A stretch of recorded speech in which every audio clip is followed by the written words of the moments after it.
parlerai les langues des hommes et des anges, si je n'ai pas l'amour, je suis un airain qui résonne ou une cymbale qui retentit. Et quand j'aurai le don de prophétie, la science de tous les mystères et toute la connaissance, quand j'aurai même toute la foi jusqu'à transporter des montagnes, si je n'ai pas l'amour, je ne suis rien.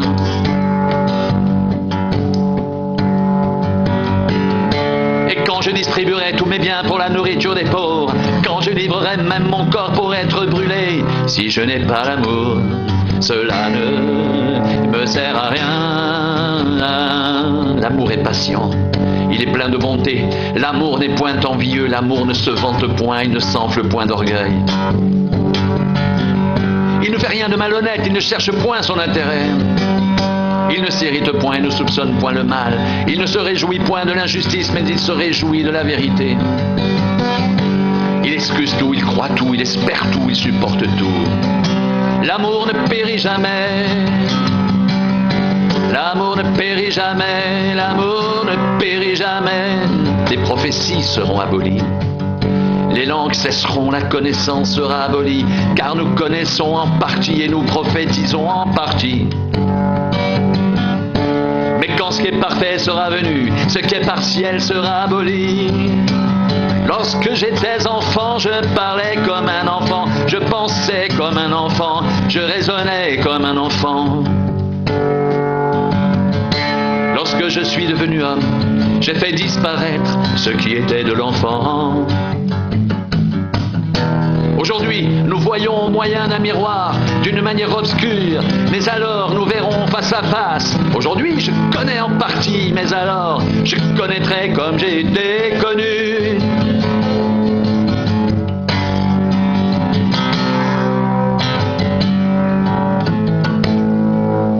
Maintenant donc, ces trois choses demeurent: la foi, l'espérance, l'amour. Mais la plus grande de ces choses, c'est l'amour. Maintenant donc, ces trois choses demeurent: la foi, l'espérance, l'amour. Mais la plus grande de ces choses, c'est l'amour. Maintenant donc, ces trois choses demeurent: la foi, l'espérance, l'amour. Maintenant donc, ces trois choses demeurent: la foi, l'espérance, l'amour. Mais la plus grande de ces choses, c'est l'amour.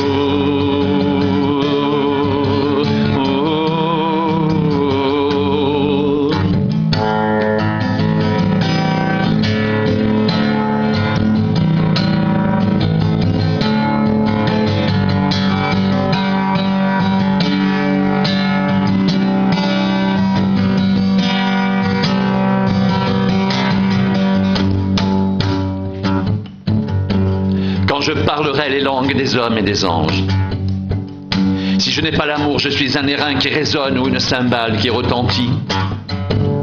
Et quand j'aurai le don de prophétie, la science de tous les mystères et toute la connaissance, quand j'aurai même toute la foi jusqu'à transporter des montagnes, si je n'ai pas l'amour, je ne suis rien. Et quand je distribuerai tous mes biens pour la nourriture des pauvres, quand je livrerai même mon corps pour être brûlé, si je n'ai pas l'amour, cela ne me sert à rien. L'amour est patient, il est plein de bonté, l'amour n'est point envieux, l'amour ne se vante point, il ne s'enfle point d'orgueil, il ne fait rien de malhonnête, il ne cherche point son intérêt, il ne s'irrite point, il ne soupçonne point le mal, il ne se réjouit point de l'injustice, mais il se réjouit de la vérité. Il excuse tout, il croit tout, il espère tout, il supporte tout. L'amour ne périt jamais. Les prophéties seront abolies, les langues cesseront, la connaissance sera abolie, car nous connaissons en partie et nous prophétisons en partie. Mais quand ce qui est parfait sera venu, ce qui est partiel sera aboli. Lorsque j'étais enfant, je parlais comme un enfant, je raisonnais comme un enfant. Lorsque je suis devenu homme, j'ai fait disparaître ce qui était de l'enfant. Aujourd'hui, nous voyons au moyen des miroirs d'une manière obscure, mais alors nous verrons face à face. Aujourd'hui, je connais en partie, mais alors je connaîtrai comme j'ai été connu. Maintenant donc, ces trois choses demeurent: la foi, l'espérance, l'amour. Mais la plus grande de ces choses, c'est l'amour. Maintenant donc, ces trois choses demeurent. La foi, l'espérance, l'amour. Mais la plus grande de ces choses, c'est l'amour.